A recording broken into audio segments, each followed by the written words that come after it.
ñu tàmbalee suñu taxaw seetlu tey ak benn poñ bi nga xamante ni nii moo teniroon en haleine toute la population muy élection législative yi léegi nag fi mu ne nii ku nekk xam na fa nga féete mbir yi leer na kii di Ousmane Sonko ak les patriotes mooy Pastef ñoom ñoo gagné ñoom nag am nañ 1,9 000 voix et poussière ki topp ci moom mooy Macky Sall moom am na 500 000 voix ki ci topp keneen ki mooy Amadou Ba jàmm ak njëriñ moom dafa mel ni 300 000 et quelque la fu am ki ci toppaat nag mooy Barthélémy Diaz ñeneen ñi ki nekk révélation bi mooy Tahirou Sarr moom nag mooy nationaliste bi moom am na benn député waaye gannaaw loolu yëpp dafa am benn jàngat bu ñu ci war a def mooy benn boo xoolee élection bi li voté woon ci 2024 bi ci mars bi ak li voté bii pa wuute nañ naam enjeu yi du benn bee présidentiel la woon bii nag da ngay voté ñi nga xamante ni ñoo ñu war a toogal fële ci pencum ndaw réew mi pour sàmm suñu àq ak suñu yelleef boo xoolee taux boobu participation présidentielle bi c'était à 60%, bii taux nag yeggul sax 50%, ñi ngi naan 49 et quelques pourcent la. beneen jàngat bi ñu ci war a def mooy lii di Ousmane Sonko moom nag objectif am moo nekkoon wax dëgg yàlla mu confirmer lii mu defoon te boo xoolee chiffres yi confirmer na ko confirmer wu ko parce que entre présidentielle bi ak législative bi plus de 800 000 personnes voté wuñu lu tax voté wuñu loolu moom mooy laaj bi ndaxam amatuñu confiance ci waa ji wala leneen solution beneen kii la loolu tamit lu ñu war a coog xoolaat la léegi beneen affaire bi mooy boo xoolee ñi voté ñëpp ñaari camp la pratiquement muy opposition bi ak pouvoir bi am na 1,9 000 voix opposition bi boo xoolee seen vote yëpp mu nekk 1,6 000 et quelques voix loolu nag dafay indi benn laaj muy lu ñuy tuddee mode de scrutin maanaam falin bi ñuy falee député yi ci hémicycle bi loolu lu ñu war a xoolaat la ndax umpalewu leen ni Pastef mënul am 1,9 000 voix am 130 députés ba pare opposition bi bien vrai que en ordre dispersé lañ demee am 1,6 000 voix ba pare am lu war a séddoo lu ñuy wax 35 députés loolu nag dafa samp benn laaj boo xamante ni nii mooy naka la ñu mën a indee falinu député boo xam ne moo gën a juste ndax bi dee élection législative yi raw gàdd la ndax sa benn voix yow boo voté ñaari yoon lañ koy compter maanaam département ba nga dëkk ña fay jongante yow da nga xool kan moo la ci gën a neex nga fal ko léegi voix boobu noonu boo defee boobu ba pare nag dafa am lu ñuy tuddee liste nationale moom la ñuy reporter dañ koy dajale yëpp ñu diviser ko par quotient électoral bi quotient bi nag mi ngi tolloon ci tey jegewul 900 soriwul 69 000 voix looloo tax léegi nag am na ñu bëri ñoo xamante ni noonu dugg nañ ci hémicycle bi par plus fort reste maanaam bu ñu génnee caution électorale bi ba pare xool comme Amadou Ba ñu génneel caution électorale am ba pare lii léegi de voix yooyu des noonu dañuy xoolaat ñeneen ñi nag am na ñoo xam ne sax 28 000 voix dugal na leen biir assemblée.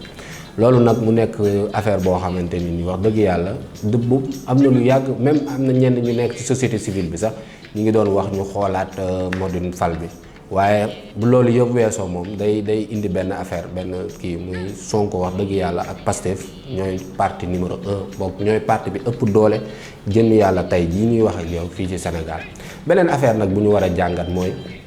lu tubaab di tuddee dégringolade ndax kii di Amadou Ba boo xoolee élection yi weesu mooy présidentielle bi malgré li fi xew yëpp yenn membre APR yi toog bañ a dem bañ koo jàppale ba dernière minute ñu jàppale ko mig mag boobu amoon fi daal moom malgré ça il avait obtenu maanaam bu loolu weesoo amoon na 35% ci électorat bi 8 mois moo jàllagum te 8 mois yi ay accusation daal la ci jot mais dafa mel ni nit ñi dañoo may nopp li premier ministre bi doon wax joxoñ baaraam tuuma kii Amadou Ba ndax boo xoolee fi mu jóge woon ak fi mu daanu am na différence am na tamit yeneen affaires yoo xam ne war na ko mën a expliquer maanaam ba appareil bennoo la yoroon léegi dem na avec ses nouvelles responsabilités yóbbaale AFP PS parti de gauche yi mais malgré ça son score am kiiwul noonu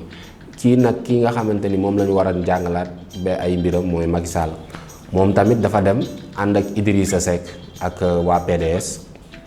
may def na ba daal am na 500 000 et quelques voix ba pare am na 16 députés waaw loolu nag est-ce que dooleem la ah ñoom ñett ñoo ànd ku nekk dina ci xayma li nga ci mën a xayma waaye daal boo xoolee ay nitam ñu bëri ñoo nekk ci 16 députés yooyu noonu. am na nag ki ñu war a gën a taxaw seetlu mooy Barthélémy Dias fi mu ne nii nit ñaa ñu ci bëri analyste politique yu ci bëri ñu ngi naan moom wax dëgg yàlla fi mu foogayoon boppam ak fi mu toll am na différence mais boo xoolee effectivement boo xoolee ba ca biir man jàpp naa ne Barthélémy Dias amul élection gañewul ay département mais am na lu mu gañe ndax boo xoolee présidentielle bii passé muy mars 2024 kii di Khalifa Sall mooy leader am dafa demoon 1% la amoon matul woon 100 000 voix wala bu matee 100 000 voix ci lay yem maanaam li ci toftal daal bëriwul mais moom en moins de 6 mois ak malgré dualité bi mu bëggoon teg mook Sonko yooyu noonu yëpp en moins de 6 mois Barthélémy Dias jóge na ci nga bon capitalisé na 100 000 voix wu Khalifa Sall yooyu ba yegg ci 200 et quelques mille voix bien vrai que am na ñu ci àndal ak loolu noonu mais lu mat a seetlu la c'est-à-dire moom mi ngi ci pente boo xam ne dafa nekk di yéeg te d'ici 2029 wala d'ici 2027 nga xam ne ci lañ war a renouveler maire yi lu nekk mën na xew moom lu ñu war a gën a bàyyi xel kii nag bu ñuy mujjalee mooy Tahirou Sarr waaw léegi daal dafa mel ni discours boobu mu doon wax nit ñi doon naatable nag ci campagne bi ndax am c'est audible wala maanaam déggin ndax nit ñi ngi koy may nopp wala may ñu ko nopp mais boo xoolee daal wax dëgg yàlla dafa mel ni nit ñaa ngi koy may nopp moom nag duggeewu fa ak benn député duggeewu fa ak quotient électoral bi dafa dugg ak plus fort reste waaye ne percée boobu lu ñu war a ma bàyyi xel la waaw keneen tam ki fa ñëw ak quotient kii nu mu tuddati ak quotient électoral bi mooy kii nu ñu koy waxee waaye Abdou Karim Sall nag dugg na assemblée wane na dooleem wax dëgg yàlla ak Maguette Sène bi nga xam ne moom ñaari député la am gañe na ab département loolu tamit lu ñu war a jàngat la loolu daal lañ leen fi indaloon tey ci seen taxaw seetlu te di leen jox daje ci fan yii di ñëw ci yenn émission